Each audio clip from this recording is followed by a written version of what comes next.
Tanpa Yesus, Muhammad Kece tidak bisa berbicara. Tanpa Yesus, Muhammad Kece tidak bisa bergerak. Apalah daya Muhammad Kece? Coba saudara lihat. Kalau Muhammad Kece sudah dipanggil, apa yang terjadi? Dimasukkan ke dalam kotak. Diam aja, gak ngomong-ngomong.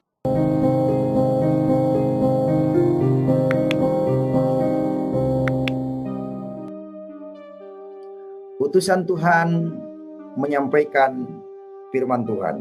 Mengambil sumber tema adalah Yohanes 3 ayat 34 sampai 36. Demikian bunyinya. Firman Tuhan dikatakan di dalam Yohanes 3 ayat 34, siapa yang diutus Allah, dialah yang menyampaikan firman Allah. Karena Allah mengaruniakan rohnya dengan tidak terbatas. Saudara yang dikasihi Tuhan, saya berikan contoh di dunia. Siapa yang diutus oleh direktur perusahaan tentu membawa pesan-pesan atas nama perusahaan. Ini di salah satu perusahaan. Sekarang diibaratkan lagi, misalkan kepala negara kita Bapak Presiden Joko Widodo, itu Presiden Negara Kesatuan Republik Indonesia, itu negara kita. Kalau Bapak Presiden mengutus utusannya, tentu yang diutus ini membawa misi kenegaraan, membawa misi Bapak Presiden. Itu utusan Presiden. Sekarang misalkan Yesus utusan Allah, tentu datangnya ke dunia membawa pesan-pesan Tuhan, amanat Tuhan. Apa yang harus dilakukan oleh manusia, Tuhan Yesus menyampaikannya. Manusia harus menyembah Tuhan dengan cara bagaimana mentaati firman Tuhan.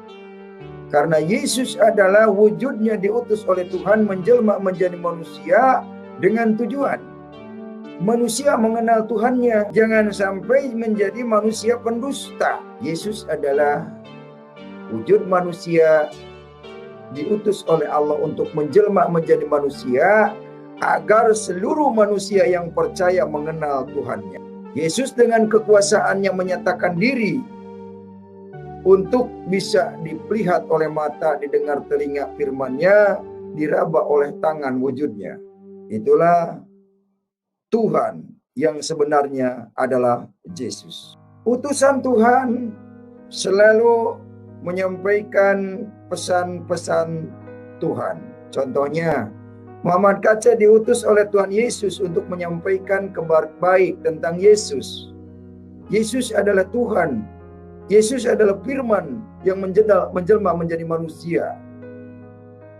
Yesus adalah firman yang menyatakan diri menjadi manusia. Muhammad Kece selalu menyampaikan apa yang Tuhan Yesus ingin sampaikan. Pergi ke segala bangsa, jadikanlah muridku, kata Tuhan Yesus. Baptislah mereka dalam nama Bapa, Anak, dan Roh Kudus. Muhammad Kece melakukannya.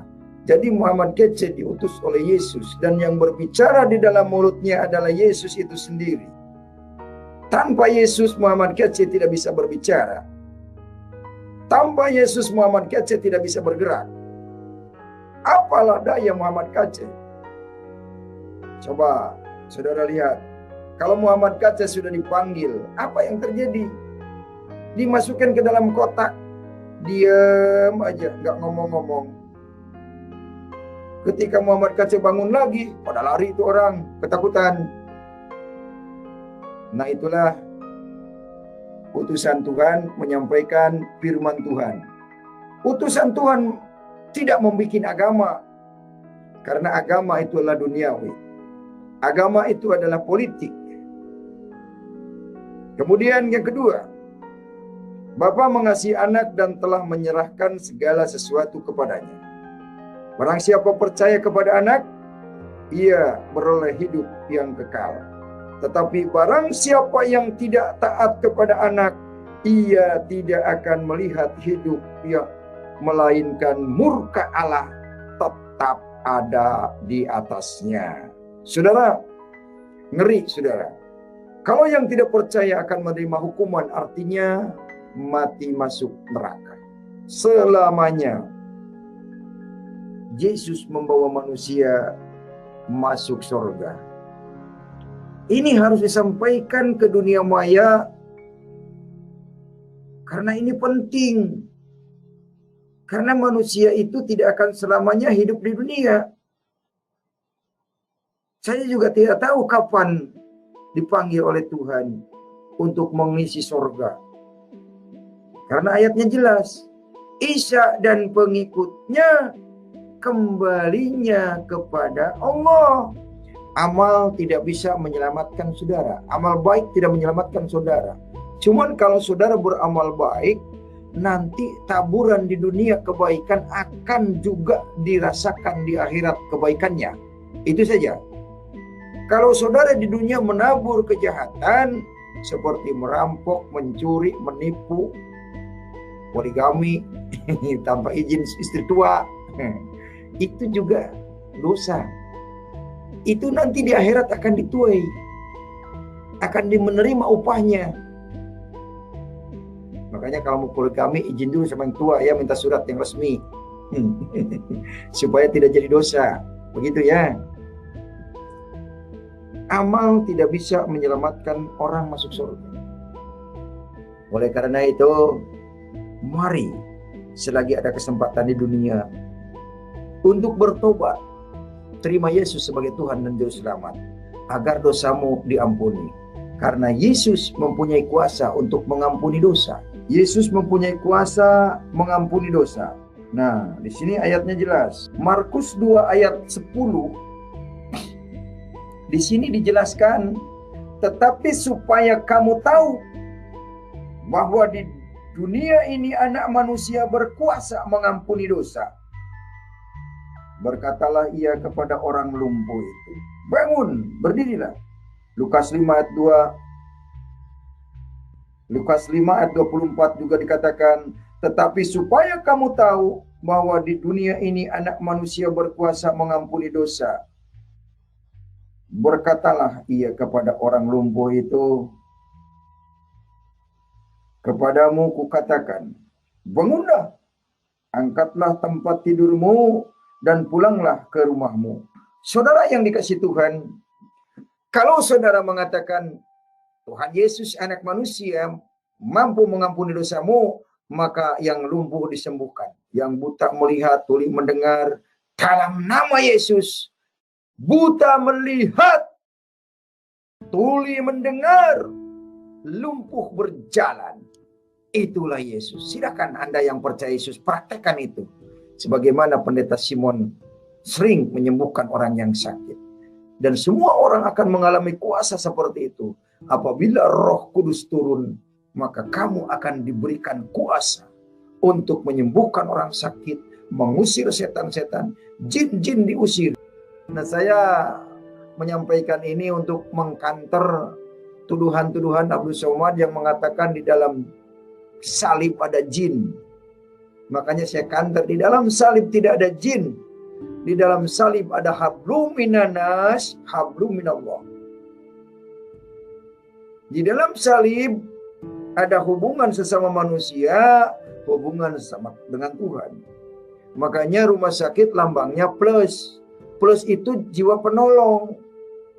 Itu tujuannya. Lambang plus itu positif. Positif ke dalam kebaikan, tidak negatif.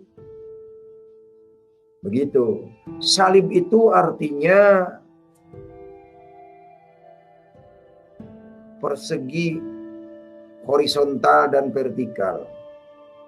Salib adalah memikul beban berat dosa manusia. Tuhan Yesus sudah melakukan itu agar manusia diselamatkan. Anak manusia berkuasa mengampuni dosa. Jadi kalau saudara banyak dosa, berdosa, datang kepada Yesus sambil dibaptis, minta ampun. Udah, dosamu bersih seperti bayi kecil. Makanya bayi mati langsung masuk surga. Karena bayi belum berdosa, belum berbohong. Kalau sudah tua, dewasa sering berbohong. Suami istri berbohong, anak dengan bapak berbohong, dengan ibu berbohong. Itu kalau sudah dewasa itu sudah kena kontaminasi dengan dosa-dosa berbohong. Contoh, Anak umur 5 tahun misalkan memecahkan piring, dia sambil sembunyi, oh bukan dedek yang memecahkan. Bukan.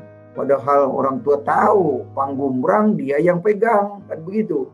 Anak kecil aja udah bisa berbohong. Itulah yang disebut dosa turunan. Hilang itu dosa kalau sudah minta ampun kepada orang tua. Hilang itu dosa kalau sudah dibaptis. Kalau saudara belum dibaptis, belum hilang itu dosa. Makanya jangan takut disebut orang kafir. Karena orang kafir itu kayak firman. Jangan takut dibilang orang Batak. Orang Batak itu bergembira. Karena apa? Bersama Allah tak akan kekurangan. Itulah Batak. Saya jadi orang Batak sekarang. Bersama Allah tak akan kekurangan. Karena apa? Banyak orang digerakkan hatinya oleh Tuhan untuk membantu menolong menjadi burung-burung gagak memberi makan Elia. Puji Tuhan, orang yang berkelimpahan diberikan apa? Untuk tergerak hatinya agar banyak jiwa yang diselamatkan, banyak jiwa yang dimenangkan.